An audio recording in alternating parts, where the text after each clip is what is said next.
Hello again, Toastmasters, and welcome to part 2 of the New Member Journey video series. In this section, we're going to be talking about the first stage of the new member journey, which is identifying your club's target market. Now, to put it into a bit of an analogy, so using almost like a dam metaphor or a water metaphor, the target market is effectively like rain.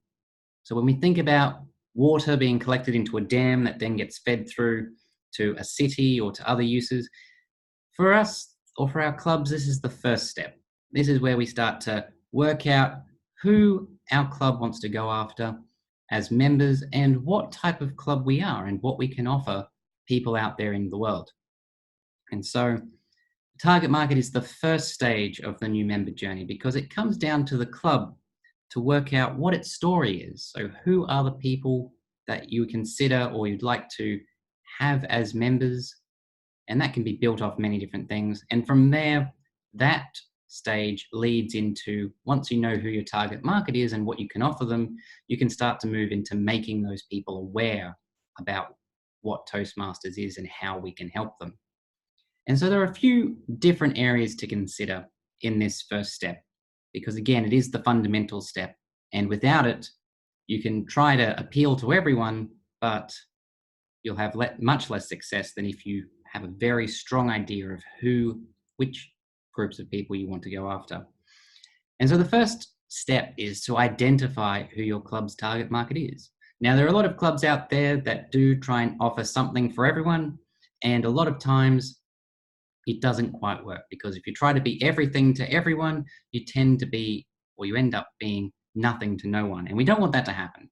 And the thing is, when you think about it, when you dig into most clubs, they actually do have a bit of a target market already. You look at the membership and there are certain groups of people that sort of already form within that club. For example, there's a club that I'm involved with that their membership is primarily young people, students, entrepreneurs, and that's sort of their group. It's a very enthusiastic group, very achievement motivated, but that's the group and that's who they sort of focus on. Anyone can join the club, but that's sort of where they focus their advertising and their marketing, and that's the story that they want to tell about themselves. And it comes down to, well, what is your club's story? Who is your club's target market?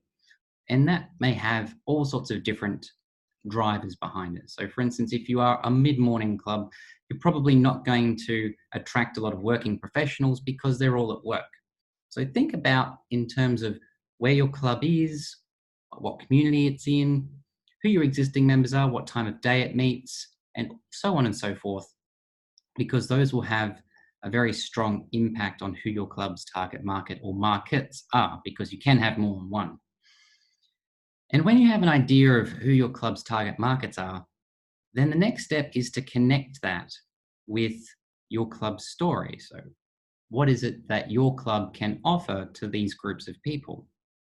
And to do that, we have to have a very strong understanding of what Toastmasters International is trying to achieve as an organization, what its objectives are as a brand, what it wants to be known for, and then also what the education program can offer, and not just within the Pathways program in terms of civic projects, but beyond that as well. So what are all the different things that can be offered and can be developed and learned through Toastmasters? Because there's an awful lot out there beyond just what you can get within a club meeting. And the more that we understand what those different options are and those different potential skills are that we can develop, it makes it a lot easier for us as members to go out to this potential target market eventually and to start to sell that story to those people. And so to help our clubs with identifying the target market, sort of understanding how it all works, there are a couple of tools that can assist in this space. So the first one is the Toastmasters International Brand Manual. Now, this is Toastmasters' Bible when it comes to marketing the organization. In the back half of the manual, there's all of the information about fonts and colors and logos and all of that sort of stuff.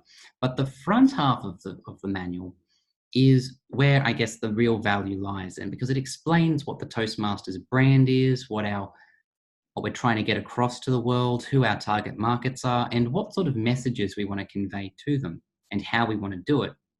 And for a club, this is gold. This is all the work being done for us to help explain, okay, well, here are the messages that we can use. Here is the approach that we want to make as Toastmasters to the rest of the world, or to our target markets.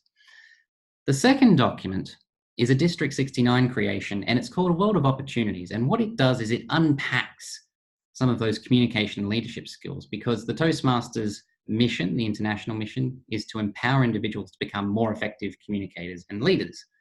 And that's a very, very big umbrella. And what this document does is unpacks those skills. So we go through all the different ranges of communication skills. So there's public speaking, there's interpersonal communication, there's training and facilitation, professional speaking, so on and so forth. And then also those leadership skills too. So everything from self-leadership to team leadership to organizational leadership, coaching and mentoring, project management. There's so many skills out there that members can develop through Toastmasters. And by understanding what is available within the universe of Toastmasters opportunities, again, that makes it easier for us to connect what our target market is and what they're interested in to what Toastmasters can offer. Because sometimes our target market may not necessarily be looking for just public speaking or self-confidence. There's a club that I know that has recently started up, and most of their members are basically already decent public speakers. They've already got a very strong sense of self. They're working professionals. They have a lot of skills in that space already. They're actually in Toastmasters primarily for the leadership skill development, because they see that as part of their career development, their professional development. And so think about your target market, what type of skills would be useful to them, what sort of experiences, and start to connect those dots between what your target market is after, what would help them in their journey, and what we can offer through our clubs, through the wider organization, through the district, and so on. Because that's where we're going to start moving into the next stage, which will be having that conversation with our target market, actually building awareness of Toastmasters, our club, and what we can offer. So the first step in the new member journey is work out what your club's target market is. So who they are, what they want, and what Toastmasters could offer them to help them to develop personally and professionally. And if we do that, we sort of open the first floodgate and we send those initial batch of people closer and closer towards our city, or in this case, our club.